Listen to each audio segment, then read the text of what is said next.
Hey, Molly, what do you think about the Biden campaign sending surrogates down there?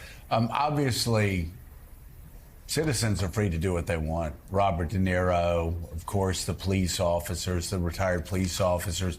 Question is, what about the Biden campaign itself after I know we and others have been critical of Trump politicizing the courthouse? So I think it's a really important question, but I also wonder, like, Biden world seems that they are really interested in trying to break through. And I think that is more anxiety about trying to break through this media. I mean, we're in this weird moment in American life where newspapers don't necessarily reach people and cable news reaches only a fraction. And I think that Biden world is trying everything they can to break through. And I think that in itself is actually quite a good thing, because we've seen other presidential campaigns, especially on the Democratic side, be very anxious about trying different things, and I think trying different things is really good. But you know, I mean, the whole thing, Trump, you never want Trump to drag you down, right? You never want that, and you never want Trump to set the tone. But I mean, I don't know. I'd still rather have Robert De Niro speaking for me than Matt Gaetz or one of those Republicans. And Donnie, this is, of course, tabloid fodder here in New York City. Here's the New York Daily News. You talking to me. New York Post taking a different tact, raging BS. What's your sense, though, Robert De Niro's side? You can talk about that if you want, if you think that worked. But also, as we await here, jury instructions, jury deliberation, and a verdict perhaps by the end of this week, of what all this is going to amount to in the first campaign. of all, on the De Niro thing, I'm going to take the other side of Molly. I just would challenge the Biden campaign in general, step away from celebrities. I don't think it helps. I think it kind of almost, in a weird way, sometimes backfires. Oh, those liberal Hollywood elites, and they're well-intentioned, and Robert De Niro is well-intentioned, but I think staying away from the courthouse would have been the best thing. As far as the trial, I just don't think it's going to matter that much. I'm waiting for it to end, to be honest with you. I want Trump back on the campaign trail. I actually think if he's convicted, helps a little bit on the margins, tiny bit. I think if he's found not guilty, I think that's more of a benefit for him than if he's found guilty for the other side. I just do. I want it over. I just think, I don't think the country cares about it. I think the country cares about inflation. They care about abortion. They care about democracy. They care about the war in Gaza. I just think we're talking to ourselves a lot here. I'm not saying it shouldn't have been brought. I want it over. So I hear you. I think the Biden campaign, if anyone's listening to this conversation, probably saying, okay, what should we do? First, you're saying we should get out there and do everything and punch him in the nose with the information, and then we do it, and now you're criticizing it. So to Molly's point, I think it's great to try new things and to try and punch through. Right. So I don't know about stepping away from celebs or whatever other attempt. The concern I have here is, first of all, politicians showing up there, I think is really below par on a number of levels. But I also, it gives me a sense of promoting confrontation. And I mean, we've been confronted. It's not good out there, the division, and some people are taking it too far.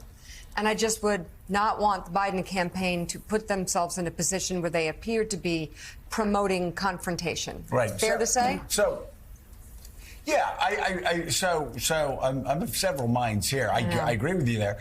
I think, Molly, you make a great point. Yeah. Which is Democrats. I mean, when I was a Republican, I would look at Democrats and be like, they're so easy to beat because they're so scared of their own shadows. So I'm all for taking chances, and so they took a chance, and some people liked it, some people didn't.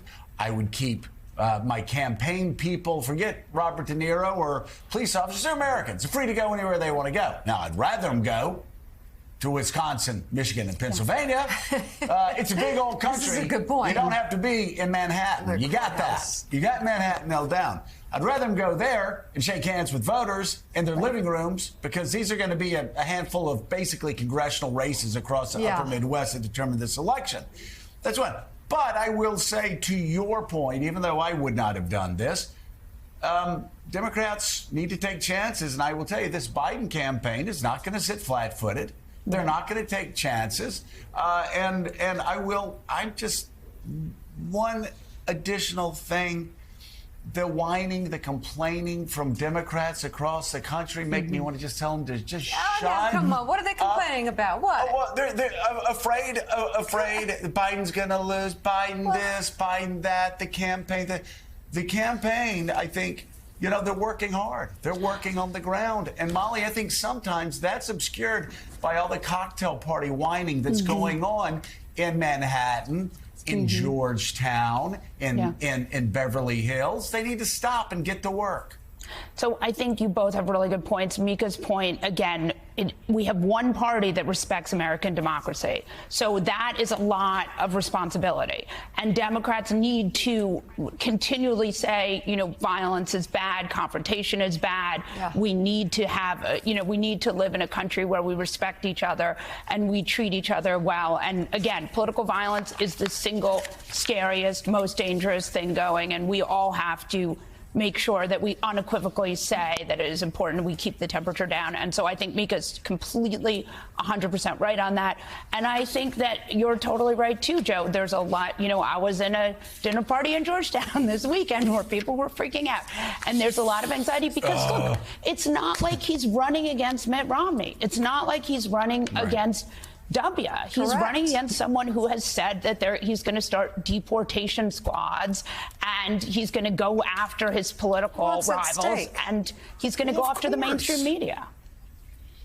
Yeah, I mean, so much is at stake. Nothing less than American democracy is at stake. In my opinion, I'm just saying, Donnie, like, the whining at cocktail parties doesn't help. You want to do something, volunteer. You want to do something, write a check. You want to do something, like, go up to a swing state and ask how you can help. I'm just telling you, and everybody that's watching, like, there are a lot of times before Alabama went onto the field, I knew they were going to win. Because Saban taught blocking and tackling better than the coach he was going up against. I knew they were going to win. When we were, I mean, again, I forgive me for the sports comparisons, but we'd be down 14-0 at halftime, and everybody blocking and tackling. We're going to wear them down. We're going to win in the end. Everybody take a deep breath. Saban has a plan. I feel that way about Biden. I feel that way about Jen O'Malley Dillon. She's done this before. They're on the ground. They're building from the ground up. They actually are disciplined.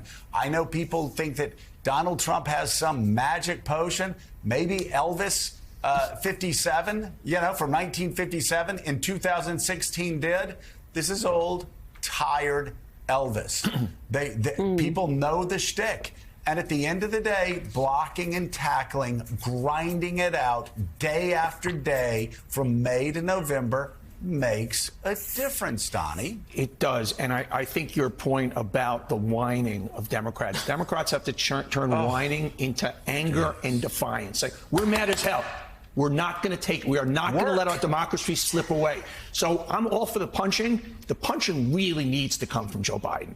And they have to get fierce and angry and determined and vigilant. And the tone, there is this almost defeatist thing. Oh, well, Joe Biden and Donald Trump and everybody's weird. No, we're not going to let that happen. And it needs to be kind of almost a revolutionary attitude that we are the last stand. We are defending our country, because the reality is, if we don't, it's over. And I say to people all the time, do you want your grandchildren to have a vote? Well, then you better vote for Joe Biden. It's that simple.